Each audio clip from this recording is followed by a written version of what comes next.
When she was 2 years old, her parents took her to the zoo.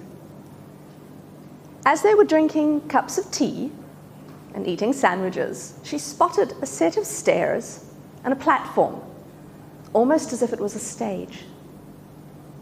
She scrambled up the stairs as best she could on her tiny little legs and stood there, turned around, opened her arms, lifted her face up, and acknowledged her audience.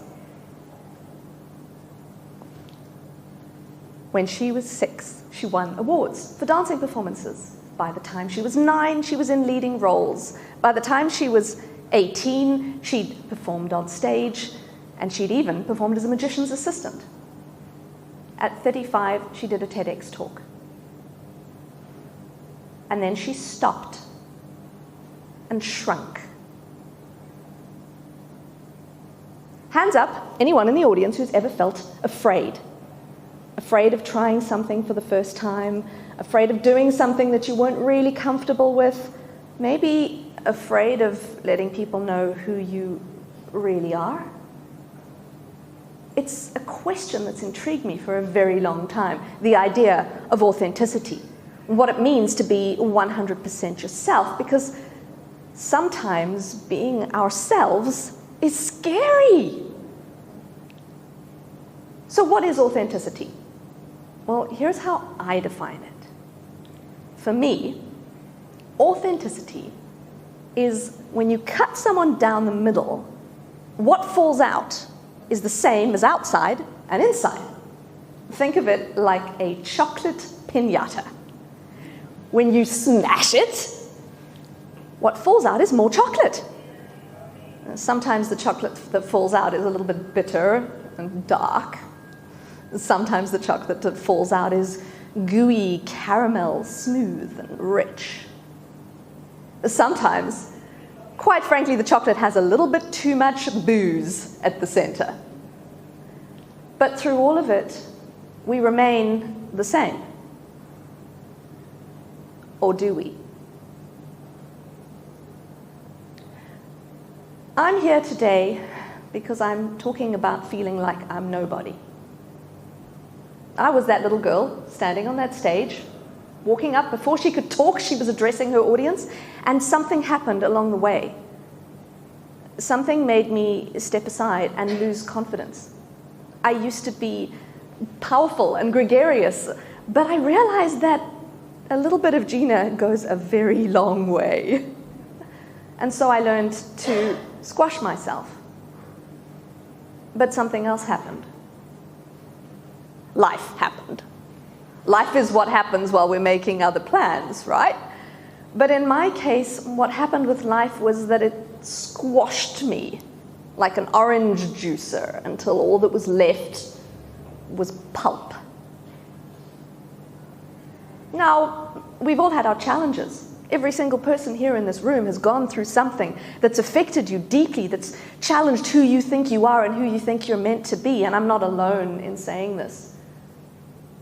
I lost a year of my life when I was pretty damn miserable and did nothing but read for a year.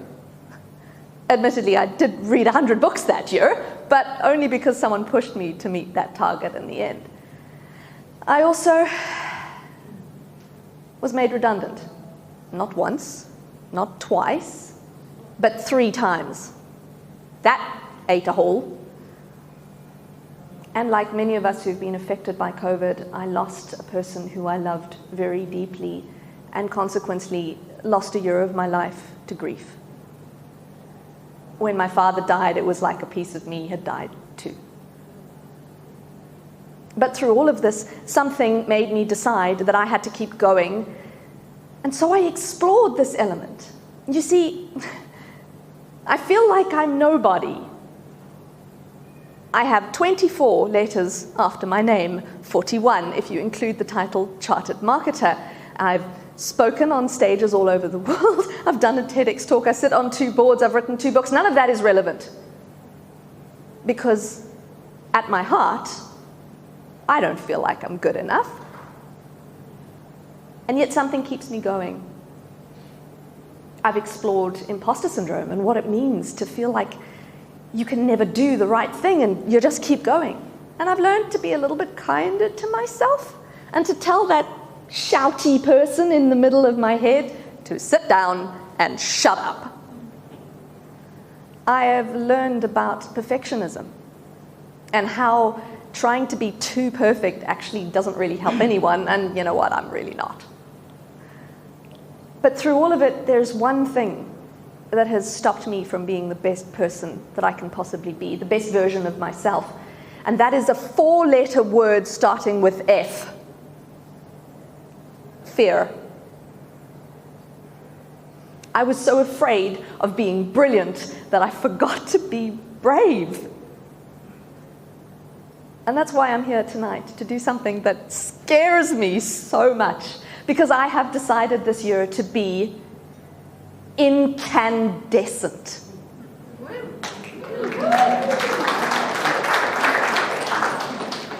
I am going to take that word, my word of the year, and I am going to be so hot that I melt things. But you know what? I'm not doing this on my own.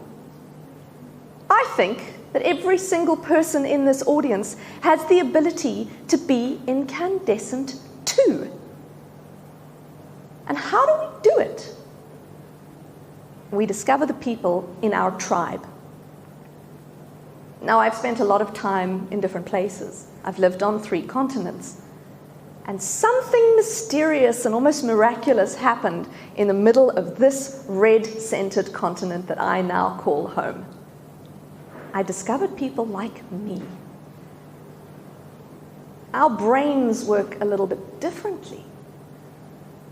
And I wanted to explore this, so as I was writing an article on imposter syndrome, I interviewed a bunch of people. And we discovered that it wasn't just the imposter syndrome that was the problem.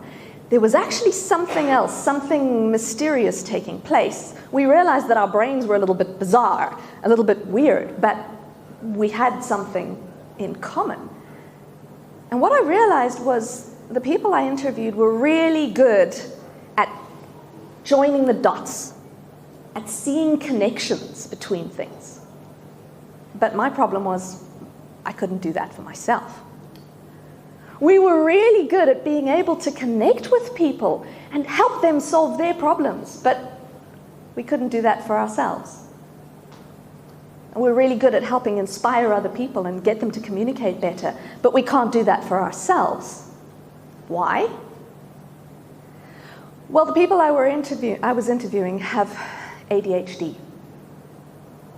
And when they discovered that, they felt like they were breathing a huge sigh of relief, because finally things started to make sense to them. And it wasn't that they were nobody, it's just that they were somebody who thought a little bit differently to others.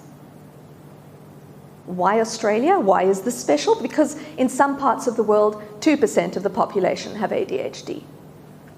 In some parts of the world, 4% of the population have ADHD. In this part of the world, 7% of the population has ADHD. So if there are 13 people in a row, one of you probably has ADHD, whether you know it or not. You see, we're motivated by something different. We're not motivated by something far off that we don't think we can achieve. We're motivated by only 4 things: interest, novelty, challenge, and urgency. What I discovered is that's what I have in common with people like Simone Biles, Justin Timberlake. Even some suspect Bill Gates, although he's not necessarily ADHD, his brain is very neurospicy, there's no question about that. But that incandescence that I've discovered, I've seen in so many other people too, who are now taking the brave step to think that they are different, and it's okay to be different, and it's okay to be brave, to shift the narrative in their head, to empower themselves. And there's a quote by Marianne Williamson that I keep coming back to. She says, "As we give ourselves permission to shine, our presence automatically liberates others. As we are liberated from our own fear, we are able to liberate others too. So today, I'm going to leave you with something. It's on the table at the back. Because I wish I'd given this to myself years and years ago. It's a permission slip. Today I am giving every single one of you permission to be the best version of yourself that you can be, because I'm now giving myself permission to do the same. As we are liberated from our own fear, our presence automatically liberates others, and I'm going to leave you with that message.